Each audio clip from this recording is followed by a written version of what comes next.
మాతృదేవోభవ. ఈ దయనీయ జీవునకు ఎన్ని పరీక్షలు పెట్టెదమ్మ, నీ ఆదరణము నమ్ముకొని హాయిగా కాలము సాగజేయు నాపై దయమాలినావే.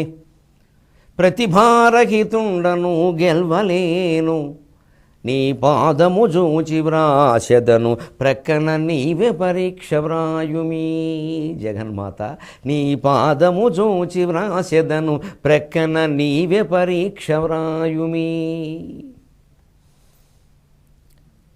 రాగద్వేషాలు ఉపశమిస్తే తప్ప రాజ్య పరిపాలనకి సిద్ధం కాకూడదు అనే విషయాన్ని మనకు అవగాహన కావిస్తూ ఉన్న మహాభారత కథాశ్రవణం కోసం ఎదురు చూస్తూ ఉన్న భక్తి టీవీ ప్రేక్షక మహాశయులందరికీ కవి బ్రహ్మ ఉభయ కవి మిత్రుడు తిక్కన సోమయాజి రచించిన ఆంధ్ర మహాభారతం శాంతి పర్వానికి సాగుతున్న సామాజిక వ్యాఖ్యలో 1382వ భాగానికి స్వాగతం పలుకుతున్నాం.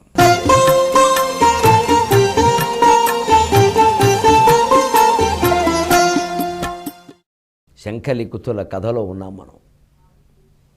ఈ దేశంలో ఒకప్పుడు బాల బ్రహ్మచారులు ఎంత నిజాయితీగా, ఎంత చిత్తశుద్ధిగా ఉండేవారు. విద్యార్థులు గ్రహించాలి ఈ మాట.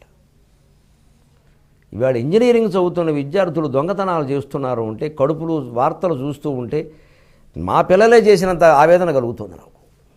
వీళ్ళు మాత్రం మన పిల్లలు కాదా, ఇలా అయిపోయింది ఏమిటి ఈ జాతి. చదువుకునే విద్యార్థి దొంగతనం చేయడం, అసలు చదువుకోవడం ఎందుకు? ఇక చదువు దేనికి? చదువుకునే విద్యార్థులే తపస్సులో ఉన్నారు శంఖలిఖితులు, బ్రహ్మచర్యం. అందులో అన్నగారు తోటలో పళ్ళు కోసాడు, పరాయివాడు కాదు ఆయన. ఇతరుల సొమ్ము తీసుకున్నావు అనుమతి లేకుండా, వెళ్ళు. ఈ లిఖితుడు అంతకంటే చిత్తశుద్ధి. మా అన్న ఇలా చెప్పాడండి తప్పదల్లా ఏడుపు మొహం వేసుకుని చేతులు ఖండించే వరకు రాజును నిర్బంధించాడు. గత్యంతరం లేక రాజు చేతులు ఖండించాడు. ఆ ఖండితమైన చేతులతో నెత్తురు కారుకుంటూ వచ్చాడు అన్నగారి దగ్గరికి. అన్నగారు ఆశ్చర్యకరంగా పితృతర్పణం చేయమన్నాడు. అదేం మాట, ఏమిటి పితృతర్పణం చేతులు లేకుండా? ఆయన మాట మీద ఈయనకెంత విశ్వాసమో వెళ్ళాడు. బాహుదానది ఎందవగాఘనంబు, బాహుదానది ఎందవగాఘనంబు సేయ ప్రభవించనాతని చేతులపుడో.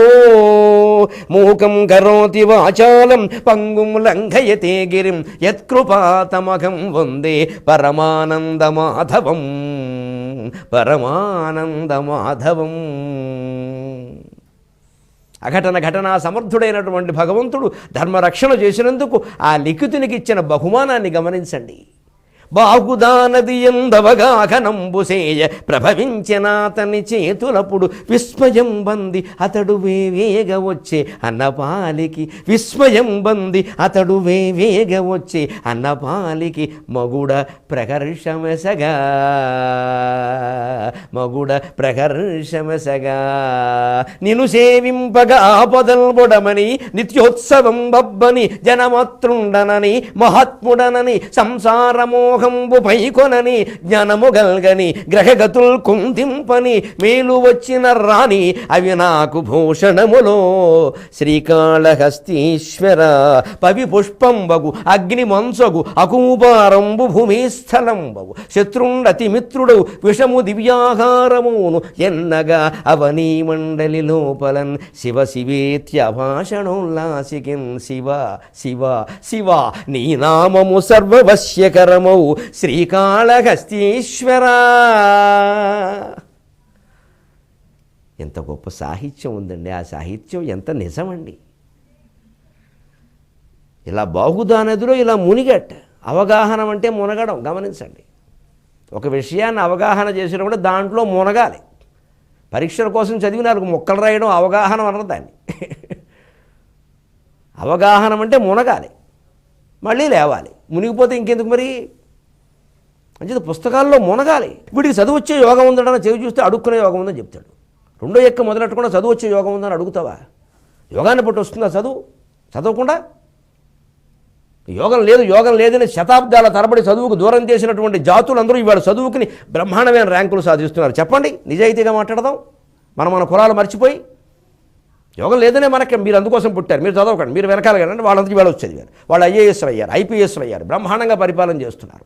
ఏవాడికి రాలేదండి? ఈ మాకు వచ్చేసిన కొట్టుకున్న కుటుంబాల్లో పుట్టిన వాళ్ళందరూ భ్రష్టులు కాలేదా చాలామంది? అది ఎలా సాధ్యమైంది, ఇది ఎలా సాధ్యమైంది?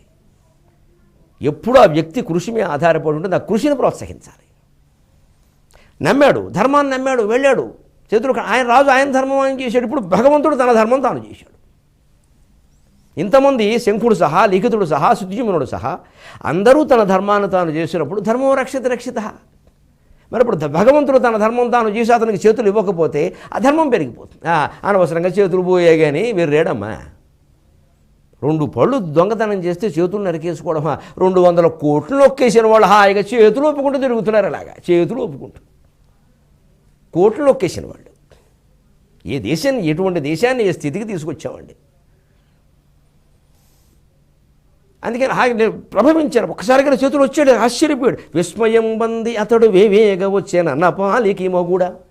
అన్నయ్య అన్నయ్య అన్నయ్య నాకు చేతులు వచ్చాయి అన్నయ్య. ఎందుకంటే నీకు దండం పెట్టడానికి అన్నయ్య. ఎంత మంచివాడిని చేసావు నన్ను, ఎంత మంచివాడిని చేసావు. లేకపోతే ఈ పాపాన్ని నేను అనుభవించడానికి ఇంకో జన్మెత్తవలసి వచ్చేది. ప్రహర్షం వశాగా, హర్షం అంటేనే ఆనందం, ప్రహర్షం 1000 వాలా ఎక్కువ ఆనందం.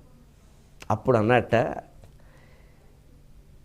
తమ్ముడు చేతులు ఎందుకు వచ్చాయో తెలుసా? నేను మొహమాటం లేకుండా చెబుతున్నా. నువ్వు చిన్నవాడివి, నేను పెద్దవాడిని. నీకంటే నేను ఎక్కువ తపస్సు చేశాను. ఆ తపో విశేషం వల్ల నీకు చేతులు వచ్చాయి. అంటే తపస్సు బాగా ఉన్నవాడు ఏమంటే అది జరుగుతుంది. ఎందుకంటే అతనికి చిత్తశుద్ధి ఉంటుంది. మనస్సులో ఏమీ మంచి ఉండదు, చెడ్డ ఉండదు, ఏ ఆలోచనలు లేకపోవడం. చిత్తశుద్ధి అంటే మంచి ఆలోచనలు ఉండడం కాదు, ఏమీ లేకపోవడం. శుద్ధి మొత్తం తీసేయాలి. ఆ చిత్తశుద్ధి ఉన్నవాడికి వాక్శుద్ధి ఉంటుంది, వాక్శుద్ధి ఉన్నవాడికి వాక్సిద్ధి ఉంటుంది. నా తమ్ముడికి చేతులు రావాలి అని అతను సంకల్పించాడు. అందుకని వచ్చి అదే చెప్పాడు, ఇది నా తపో విశేషము. కానీ నీకు ఒక అనుమానం రావచ్చు, మనకు కూడా వస్తుంది. అటువంటి వాడు ఇంతవరకు ఎందుకు ఆయనే ఏదో చేసి తపో విశేషం వల్ల పాపం లేకుండా చేయొచ్చు కదా. నీ పాపాన్ని నేనంత తపస్సు ద్వారా నేను పోగొడుతున్నా. ఎందుకంటే జపతో నాస్తి పాతకం శాస్త్రం ఉంది. జపం వల్ల తపం వల్ల పాపాలు పోతాయి.